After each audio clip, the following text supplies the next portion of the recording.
और ये डराने की कोशिश है कि यहाँ पे बैरिकेड के बाहर आप देखेंगे तो आपको दिखेगा कि वाटर कैनन से लेकर डिटेंशन वैन की कड़ी लगी हुई है। आपको यहाँ पे दिखेगा ऑरेंज वेस्ट में यहाँ पे पुलिस के कर्मचारी घूमते रहते हैं जो लगातार यहाँ पर मौजूद लोगों की फोटो लेते हैं, वीडियो लेते हैं। ये इस तरह का डर है कि अच्छा यहाँ पे प्रोटेस्ट करने आए हो सरकार के खिलाफ, तुम्हारी फोटो, तुम्हारा नाम, तुम्हारा पता, ये सब हमारे पास है।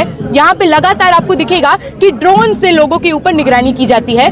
तो हमला और निगरानी खाली फिजिकल नहीं होता, साइकोलॉजिकल भी होता है, जिसकी पूरी कोशिश यहाँ पे पुलिस व्यवस्था को आप दोनों आर पार बैरिकेड्स के देख लीजिए, वो देख के आपको मंजर समझ आ जाएगा। सुखबुकाहट, खलबलाहट सब बढ़ती जा रही है। तभी तमाम इस तरह के बयान आ रहे हैं शिक्षा मंत्री से कि देश में आंदोलन कर रहे, सवाल पूछ रहे स्टूडेंट्स को, युवाओं को दहशतगर्द कह दिया जाएगा।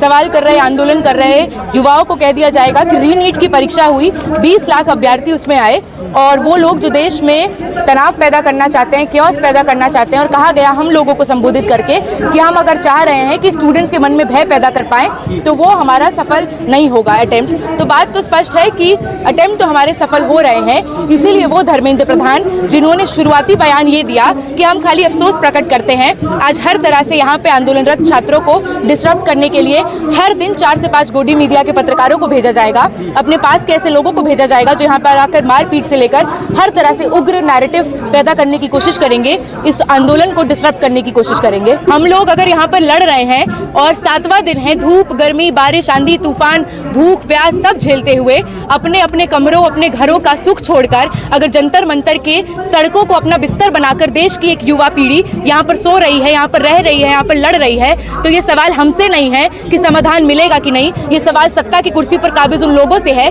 जो नशे में इतना चूर है पावर के कि आज उनको ये नहीं दिख रहा कि आपसे केवल जवाबदेही लेने देश को युवा यहाँ पर खड़े हैं। ये सवाल तो वाकई में उनसे आज लोकतंत्र का लिटमस टेस्ट है। पर कई बुद्धिजीवी ये कह रहे हैं कि बहुत देर हो चली है देश में। ये बुद्धिजीवी शायद वो लोग हैं जो अपने कमरों में बैठकर ये आराम से बोल पाते हैं और ये अफोर्ड कर सकते हैं कि एसी के कमरों में बैठकर ये टिप्पणियां दी जाए कि अब देश का कुछ नहीं होगा। जिन लोगों को लगता है अब देश का कुछ नहीं होगा वो लोग यहाँ पर नहीं है, पर एक बहुत बड़ी आबादी जिसको लगता है इस देश का कुछ होगा और हम ही से होगा, वो यहाँ पर लड़ रही है। कितनी बड़ी आबादी मानती हैं आप जो जिसको लगता है कि कुछ होगा?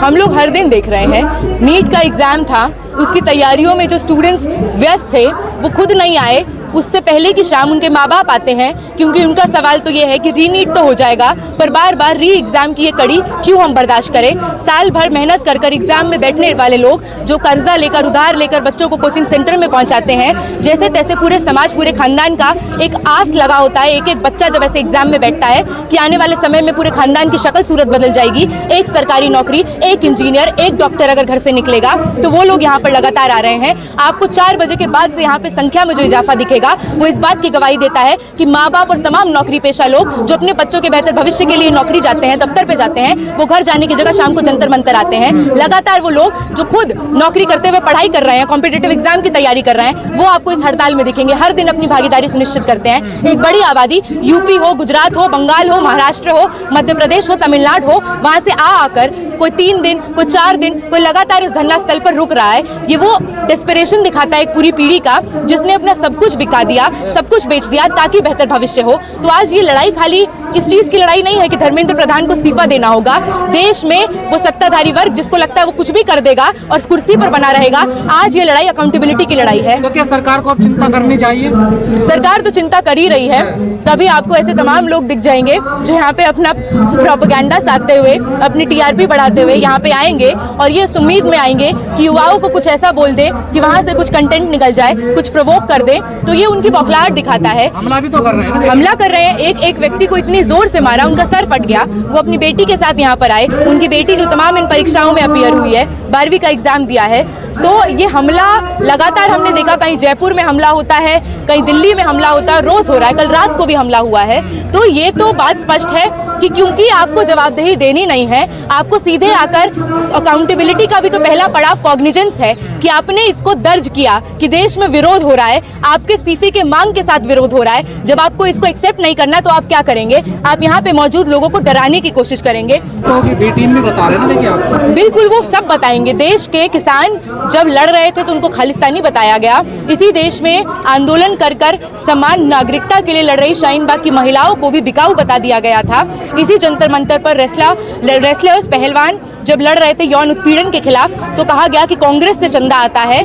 इस देश में तो पेपर लीक की कतार में जब सबसे पहली आवाज 17-18 साल के स्टूडेंट्स उठाते हैं, वेदांत हो, विसर्ग हो, तो उन सबको पाकिस्तानी एजेंट करार दिया जाता है। तो ऐसे तमाम शब्दों का प्रयोग, चाहे वो आंदोलनजीवी हो, टुकड़े टुकड़े गैंग हो, विभाजन करने के नाम पर पाकिस्तानी एजेंट, चाइना का एजेंट, ये लगातार इस देश की सत्ताधारी वर्ग इस्तेमाल करती रही है। और ये उनके अंदर का डर दिखाता है कि जब जनता गोलबंद हो जाए और उनके सिंहासन और कुर्सी पे बात आ जाए, तो वो हर तरह का प्रोपेगेंडा साधने के लिए तैयार है। क्या सरकार की शिक्षा के प्रति कोई प्राथमिकता है या छात्रों को लेकर तो उनके भविष्य के लिए? प्राथमिकता तो है, पर छात्रों के प्रति नहीं है, मुनाफाखोरी के प्रति है। हर तरह से धांधलेबाजी अच्छे रूप से हो पाए उसके प्रति है। यहाँ पे कई लोग ये बात कह रहे थे कि धर्मेंद्र प्रधान बहुत निकम्मा और नकारा शिक्षा मंत्री है।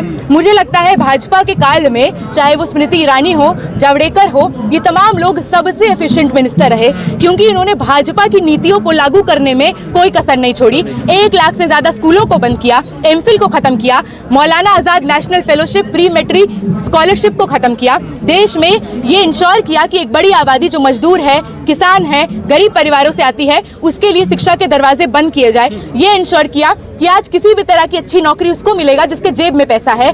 तो ये एक बड़ी जनता के लिए तो विफल है, लेकिन सरकार के लिए बहुत सफल प्रशासन रहा है। लोगों का ये कहना है कि अब प्री एग्जाम तो हो गया, तो अब क्या वजह है इस आंदोलन करने की? वजह स्पष्ट है कि बार बार क्या री एग्जाम देते रहेगा इस देश का युवा? और री एग्जाम तो उन पेपर में जिसमें आपकी धांधली पकड़ी गई, उन परीक्षाओं का क्या? हम कैसे मान लें कि तमाम परीक्षाएं जो आज होती हैं उसमें धांधलेबाजी नहीं होती? आप एनटीए को लाए, 17-18 में लाए, ये कहते हुए कि एफिशिएंसी होगा। एफिशिएंसी किस चीज का?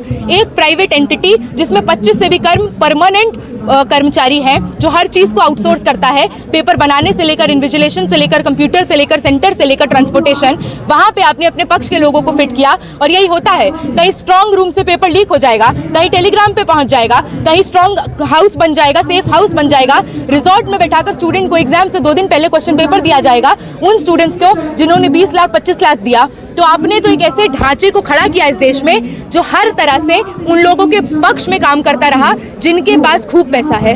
अच्छा, मोदी जी बोले थे कि 2019 में कि हम चौकीदार है, वो प्रधान सेवक हैं। यदि वो चौकीदारी ठीक से कर रहे हैं देश में, तो पेपर लीक क्यों हो रही है? चौकीदारी तो वो कर रहे हैं, सवाल चौकीदारी ठीक से करने का नहीं है। सवाल यह है कि चौकीदारी किसकी की जा रही है? चौकीदारी की जा रही है अडानी अंबानी जैसे लोगों की।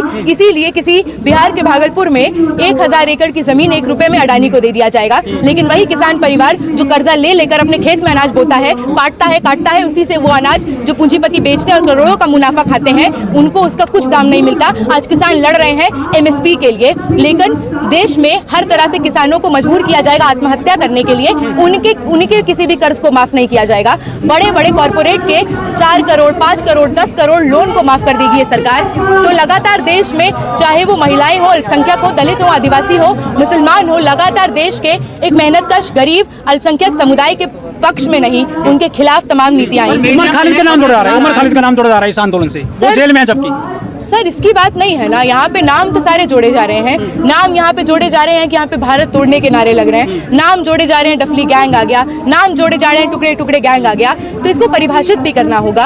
अगर देश बांटने का काम कैसे वो सरकार नहीं कर रही है जिसने आज 13,000 लोगों की जान सालाना ली, 37 दिनों में 19 लोगों की जान गई है, जिनकी तस्वीरें यहाँ पर है। और आप जानिए कि सारी तस्वीरें भी नहीं है, ये सारी तस्वीरें नहीं है। गाँव का, गरीब का, किसान का बेटा डॉक्टर बन पाएगा ऐसी हालत में? बिल्कुल नहीं बन पाएगा। और इसीलिए सुनिश्चित किया गया है, ये कोई इत्तेफाक नहीं है, ये सुनिश्चित किया गया। जब सरकारी स्कूलों को आप बंद करते हैं तो आपने ये तय किया कि कौन वो पीढ़ी होगी, कौन वो आबादी होगी जिसको आप शिक्षा से बेदखल करना चाहते हैं, जिसमें आपने ढांचेगत रूप से ये डाला कि आदिवासी, अल्पसंख्यक, तमाम वंचित समूह से आ रहे लोग वहां तक पहुंच ना पाए। यहाँ से न्याय मिलेगा? यहाँ से पहलवान बेटियां खाली हाथ गई थी, किसान भी खाली हाथ गए थे, अब आप आ गए हैं, क्या लग रहा है कुछ मिलेगा आपके हाथ में? मैं बार बार कह रही हूँ, ये सवाल आपको भी बतौर मीडिया हमसे करने की जरूरत नहीं है। हम लड़ रहे हैं बेसिक मूलभूत अधिकार के लिए, संविधान के तर्ज पर, जिस संविधान ने हमको अधिकार दिया कि हम शांतिपूर्ण तरीके से अपना विरोध दर्ज कर सकते हैं। ये सवाल तो सत्ता की कुर्सी पर बैठे लोगों से है कि आज जब लोकतंत्र में, एक ऐसे देश में जहाँ पे आप कहते हैं कि युवा शक्ति 60% से भी ज्यादा जहाँ पर युवा आबादी है, आज वहाँ की युवा अगर जंतर मंतर पर बैठी हुई है, तो ये सवाल उनका है कि क्या हमको न्याय मिलेगा? जन आंदोलन कैसे बनेगा मैम? जन आंदोलन जो घर से आदमी आए, इसको ज्यादा, इससे ज्यादा जन आंदोलन की क्या बनेगा। देश में यूनिवर्सिटीज की छुट्टी चल रही है, तमाम लोगों की छुट्टियां चल रही है, उसके बावजूद अगर यहाँ पर हर दिन 1000-2000 लोग आ रहे हैं, मिनिमम भी जब कभी लोग रह रहे हैं 300-400 लोग यहाँ पे सो रहे हैं, तो इससे व्यापक जन आंदोलन क्या होगा। हम तो उम्मीद करते हैं कैंपसेस खुलेंगे तो यहाँ की जो संख्या है वो दुगनी चौगुनी होगी।